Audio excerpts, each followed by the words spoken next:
2026 May 18 കേരളത്തിന്റെ ഭരണസാരഥ്യം ഏറ്റെടുത്ത VD. Satheesan സർക്കാർ നാളെ തങ്ങളുടെ ഭരണത്തിന്റെ 100ാം ദിനം പൂർത്തിയാക്കുകയാണ്. വടശ്ശേരി ദാമോദര മേനോൻ സതീശൻ എന്ന ഞാൻ കേരള സംസ്ഥാനത്തെ മുഖ്യമന്ത്രി എന്ന നിലയിൽ ദൈവത്തിന്റെ നാമത്തിൽ സത്യം ചെയ്യുന്നു.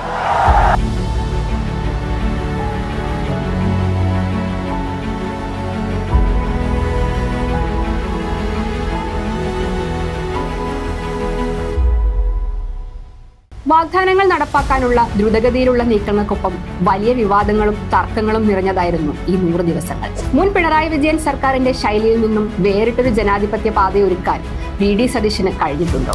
100 ദിവസത്തെ സതീശൻ ഭരണത്തിന്റെ നേട്ടങ്ങളും കോട്ടങ്ങളും എന്തെല്ലാമാണ് നമുക്ക് പരിശോധിക്കാം. ആദ്യ 100 ദിവസത്തെ കണക്കെടുത്താൽ ആഭ്യന്തരമന്ത്രി രമേശ് ചെന്നിത്തല ഓപ്പറേഷൻ തൂഫാൻ ലഹരിവിരുദ്ധ ദൗത്യത്തിലൂടെ വലിയ ജനശ്രദ്ധ നേടി മുന്നിലെത്തിയപ്പോൾ മുഖ്യനേക്കാൾ മികവ് ചെന്നിത്തലയ്ക്കോ എന്ന രീതിയിലുള്ള രാഷ്ട്രീയ ചർച്ചകൾ സജീവമായി ഒരു ഭാഗത്ത് നടക്കുന്നുണ്ട്.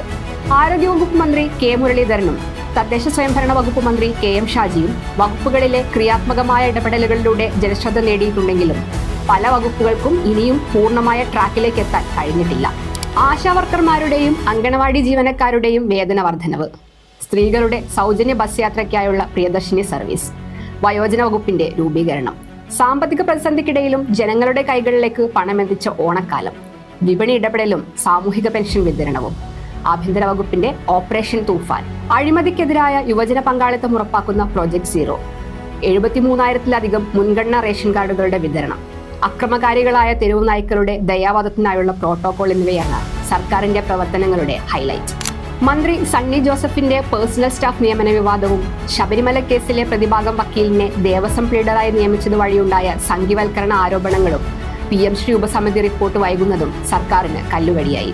2 മന്ത്രിമാരുടെ പ്രൈവറ്റ് സെക്രട്ടറിമാരെ നിയമിക്കാൻ പോലും 90 ദിവസം വേണ്ടിവന്നതും ബോർഡ് കോർപ്പറേഷൻ നിയമനങ്ങളിലെ മെല്ലപ്പോക്കും സർക്കാരിനുള്ളിലെ തർക്കങ്ങൾ മൂലമാണെന്ന് വിമർശനങ്ങളുണ്ട്. മുൻ ഇടതുപക്ഷ സർക്കാരിന്റെ ശൈലിയിൽ നിന്നുള്ള മാറ്റവും പ്രക്ഷോഭം നയിച്ച ഉദ്യോഗാർത്ഥികളോട് നേരിട്ട് ചർച്ച നടത്താനുള്ള വി.ഡി. സതീശന്റെ ജനാധിപത്യപരമായ സമീപനവും മുൻ LDF സർക്കാരിന്റെ കാലത്തെ ക്രമക്കേടുകൾക്കെതിരായുള്ള അന്വേഷണങ്ങളും സർക്കാരിന് കയ്യടി നേടിക്കൊടുത്തു. മന്ത്രിസഭാ തീരുമാനങ്ങൾ വിശദീകരിക്കാൻ പതിവായി പത്രസമ്മേളനങ്ങൾ നടത്തുന്നതും പുതിയ ജനാധിപത്യ ശൈലിയുടെ ഭാഗമാണെന്ന് വിലയിരുത്തലുണ്ട്.